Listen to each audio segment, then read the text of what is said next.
From the news at 7, Governor Akeredolu appoints new leadership for the State Independent Electoral Commission, ODEC. National Universities Commission directs closure of higher institutions ahead of general election. President Buhari establishes Transition Council to oversee handing over programs. And from the foreign scene, hopes of further rescue in Turkey's earthquake dim as death toll rises.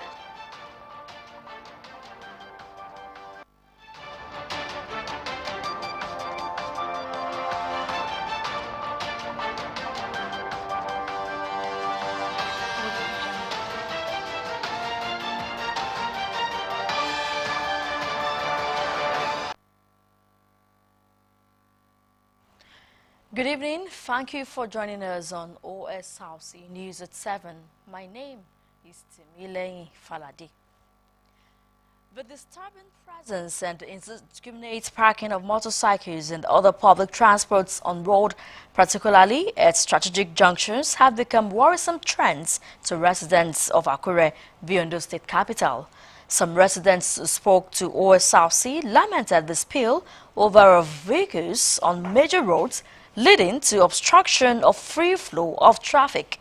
Osrc's Sahid Aribisala reports that strategic junctions like Roadblock, Adegbola, Old Garage, among others, are areas residents want intervention of government in order to prevent accidents.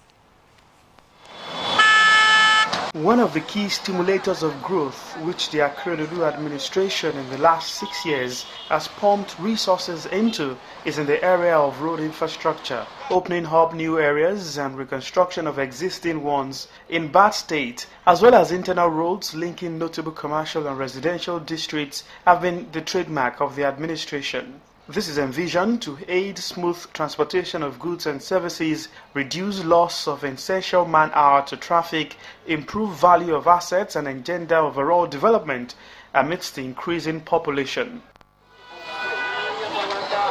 But of what use, then, some residents say, are the road infrastructure when every strategic space is converted to parks and garages for motorcycles and tricycles? According to some, the indiscriminate parking of these transporters in areas like Roadblock Junction, Old Garage, Adegbola, among others, sometimes spill over to cause obstruction on roads with attendant risks of accidents. A nation or a state that is not planned, all things that we pointed out is expected. Because if it is planned, that we have a pedestrian lane and we have routes well aligned and made known to the users, I think the parking. When there is no law, there is no offense. But when there is a law, any offense anybody commits, they should be able to be arrested and dealt with.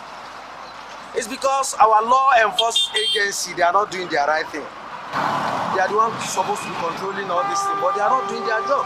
Despite the visible signpost at this location around Eso Junction with a no parking order by the police, the spot is still the choice place for these motorcyclists to scout for passengers. If you look at this no parking sign, it was put by Baptist Church. And before you know, you see an officer also who is to enforce the law.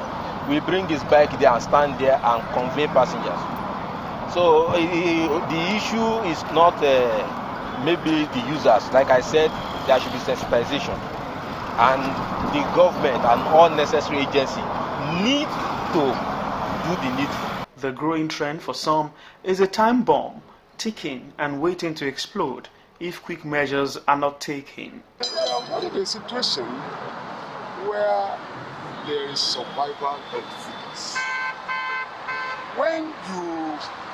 When you get to that stage where you don't know what to do, when you see a kind of confusion, there's confusion. It's a very serious concern that government and all agencies needed to come together and constructively look at it, what to be done and how it's to be done, in terms of the road mapping, in terms of the usage and how it's to be done. Reacting to the worrisome trend expressed by residents, the special advisor to the governor on transport, Toby Ogunleye, said more effort will be made to correct the situation. The short term is that we will not sleep. We'll be making sure that we clears them. The midterm, medium-term solution that could accumulate to long term is that by marriage, that the Ministry of Transport married to the physical and urban planning, so on how to be proactive to prevent unnecessary approval for conversion of domestic premises to a purely commercial. While correcting the reckless conversion of junctions and roads to parking spaces will address the challenges faced by other road users. Ensuring that the onslaught on violators is sustained will also be key. Sahid Arubisala, OSRC News. To electoral matters now, the State Governor Oluwarotimi Akeredolu has approved the appointment of Dr. Joseph Igbekele Aremo as the new chairman of Ondo State Independent Electoral Commission, ODEC. In a statement by the governor's chief press secretary, Richard Olatunde, Akeredolu also approved the reappointment of members of the commission. They are Dr. Soji Omawole, Oladele Akinyedure, Mr. Adeleye Olatunde Adeniyi, Mrs. Stella Omotosho, Mr. Rotimi Olorunfemi, and Dr. Ibrahim Tajuddin Ojo. The statement said the names of the appointees have been forwarded to the State House of Assembly for clearance and confirmation. The governor urged the lawmakers to give timely consideration and approval to his request. Now, the National Universities Commission has ordered the closure of universities across Nigeria to enable students participate in the 2023 general elections. In a letter addressed to vice-chancellors of all universities and directors of inter-university centers, the NUC noted that the order was based on the directive of the Minister of Education, Adamu. The letter noted that the developments followed extensive consultations of the minister with security agencies, which directed that all universities be shut and academic activities suspended between February 22nd and March 14th this year. There have been calls from the public for the closure of tertiary institutions to enable students vote during the 2023 elections. In the meantime, President Muhammadu Buhari has approved the establishment of a Presidential Transition Council to oversee the 2023 transition program. The President also signed the Executive Order Number 14 of 2023 on the facilitation and management of presidential transitions. A key feature of the Presidential Executive Order is the institutionalization of a legal framework that would enable a seamless transition of power from one administration to another. A statement from the Office of the Secretary of the Government of the Federation said the SGF, Boss Mustafa, was appointed by the President to lead the Council. And now to the currency swap crisis, frontline legal practitioner Femi Falana has revealed why the Central Bank of Nigeria must comply with the Supreme Court order in respect of the currency swap crisis. In a statement, Mr. Falana said the speaking up became imperative because there are reports suggesting that the CBN has decided that it will not follow the injunctions of the Apex Court. According to the senior advocate, such a move by the CBN will be nothing but a contemptuous disregard for the rule of law.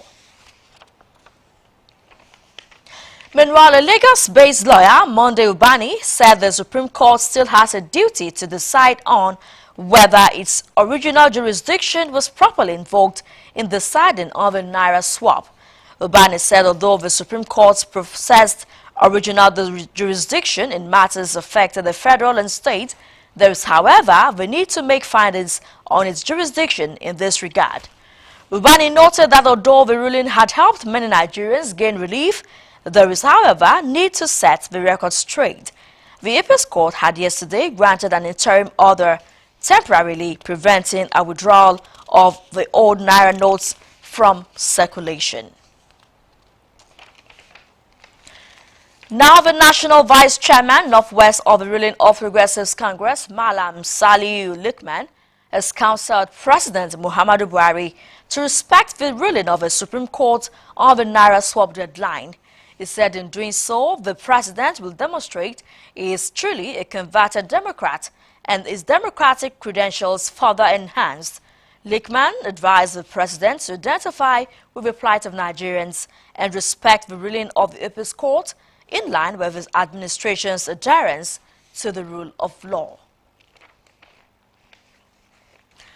Director of Media and Publicity for the All Progressives Congress Presidential Campaign Council, Bayo Ononuga, has called for the sack of the governor of Central Bank of Nigeria, Godwin Emefiele, following the uproar that trailed his controversial Naira swap policy.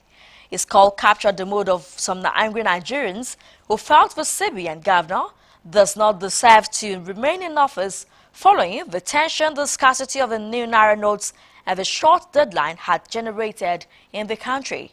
But the opposition People's Democratic Party kicked against the call, saying it is a ploy devised by the Tinubu camp ahead of the February 25 presidential election. The Economic and Financial Crimes Commission (EFCC) has filed a motion before the Abuja Division of the Court of Appeal asking for a stay of execution of the judgment of the Kogi State High Court delivered on December 12, 2022, and a consequential order made on February 6, 2023 in the suit between the Commission and Ali Bello.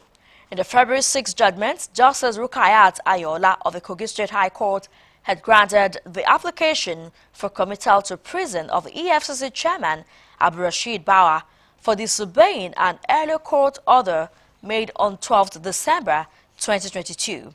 The court also directed the Inspector General of Police to arrest Mr. Bawa and remand him in Kuje Prison, Abuja, for the next 14 days. Ali Bello, a nephew to the Kogi State Governor Yahya Bello, who is allegedly involved in a 10 billion naira fraud, had dragged Bawa to court for arresting and detaining him illegally despite a court ruling in his favor, only for the EFCC to arraign him for alleged money laundering 3 days after the ruling.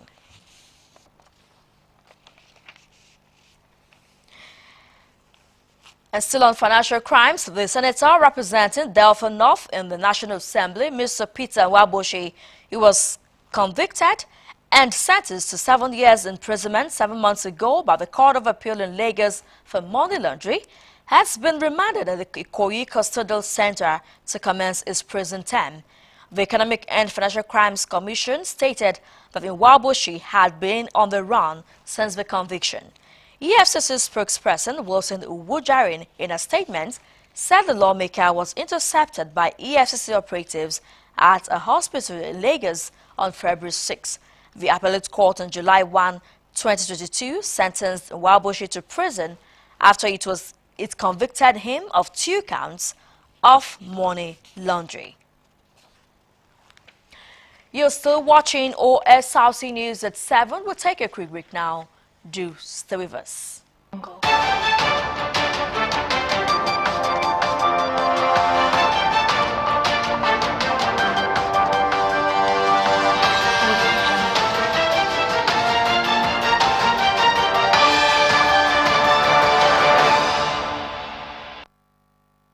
Welcome back. You're still watching OSRC News at 7. You can watch us live on our website www.osrc.ng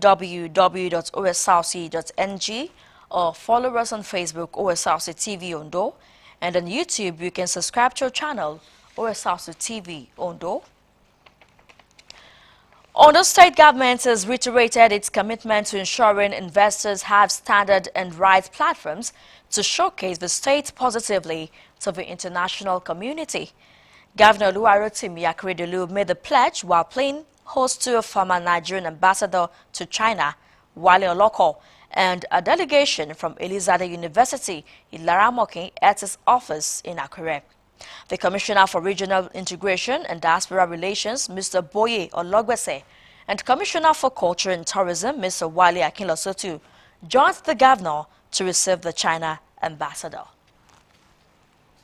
The aim of the former China ambassador's visit is to encourage diplomatic relations between Nigeria and China especially in the area of education exchanges. The Commissioner for Regional Integration and Diaspora Relations, Mr. Boye Ologbese, said the visit is in furtherance of Governor Akeredolu's blueprint on partnership with investors. It's important to let you know that the ministry have actually created a working relationship in making sure that the university and the student of the international relation has a proper engagement in our activities in our ministry.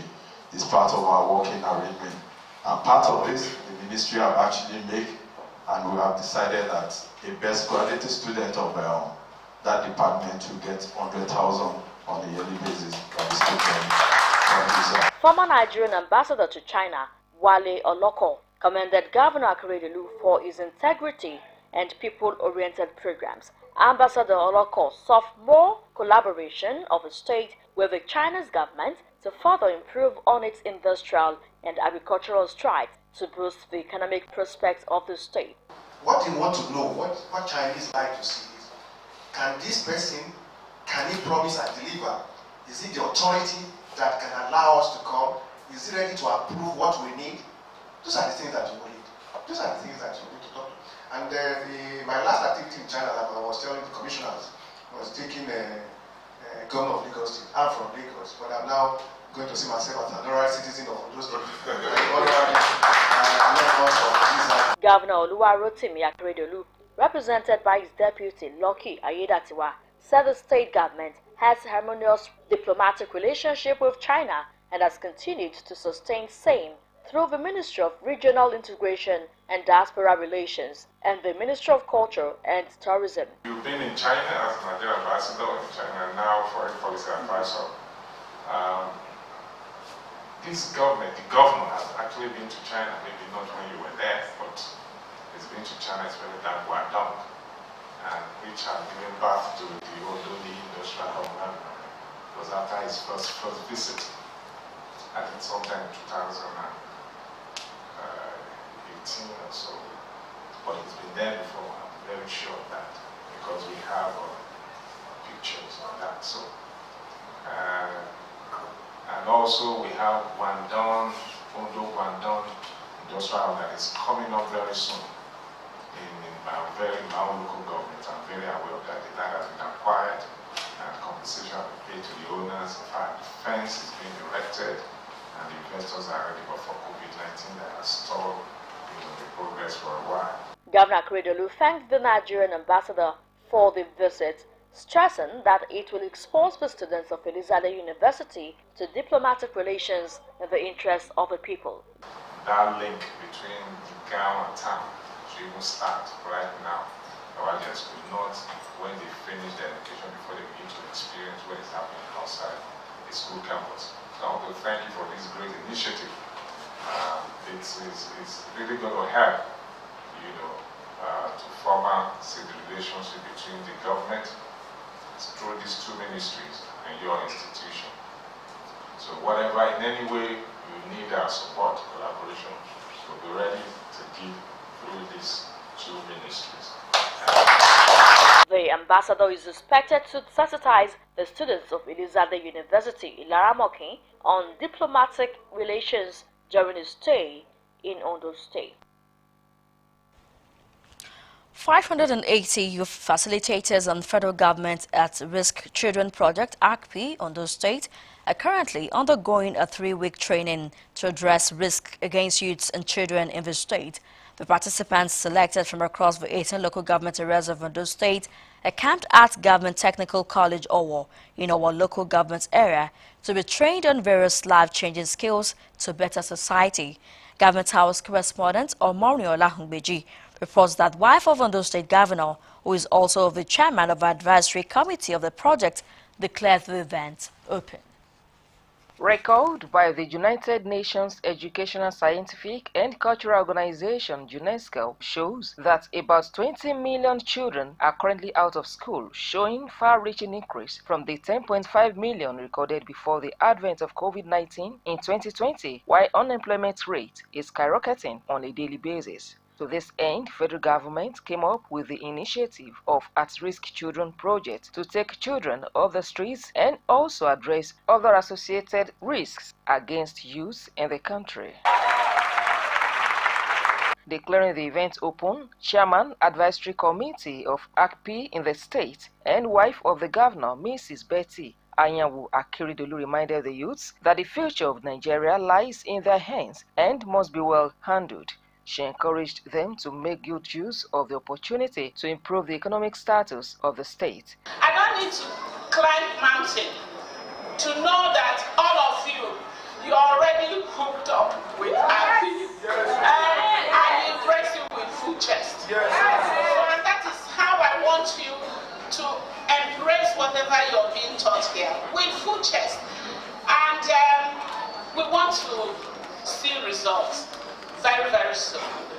Special Advisor to President on Social Investment, Mariam Uwe, who was represented by Mrs. Grace Obi-Ukwabi, said Ondo State is the only state in the southern region to benefit from the gesture. We have been in about 6 states.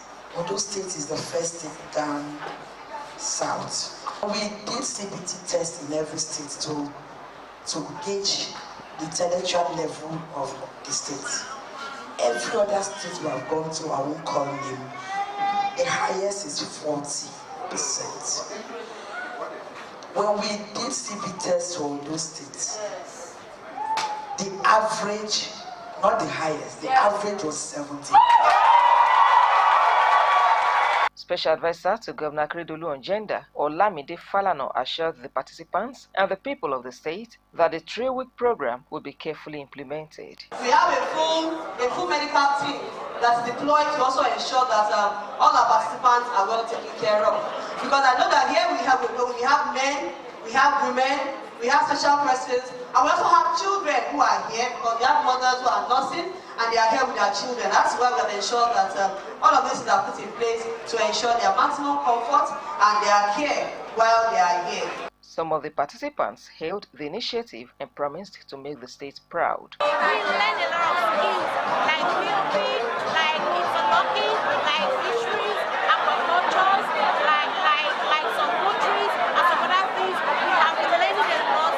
Like our community. See, a lot of people are out there, they don't go to school already. For them to touch them out. There's people to shoot them. The youth facilitators are expected to mentor vulnerable children to be self-reliant, and the program is believed will address the high number of out-of-school children and other associated risks against youth and children in the state. Omoriola Hungbiji, Osrc News. Ogun State Governor Dapo Abiodun has paid a visit to Gabriel Michael, who was hit by a stray bullet during the Naira and fuel scarcity protest in Abeokuta on Tuesday. Michael is currently receiving treatment at the Federal Medical Center, Abeokuta. Protesters had stormed the Ogun State capital to express their displeasure over the Naira scarcity experienced in the state and across the country.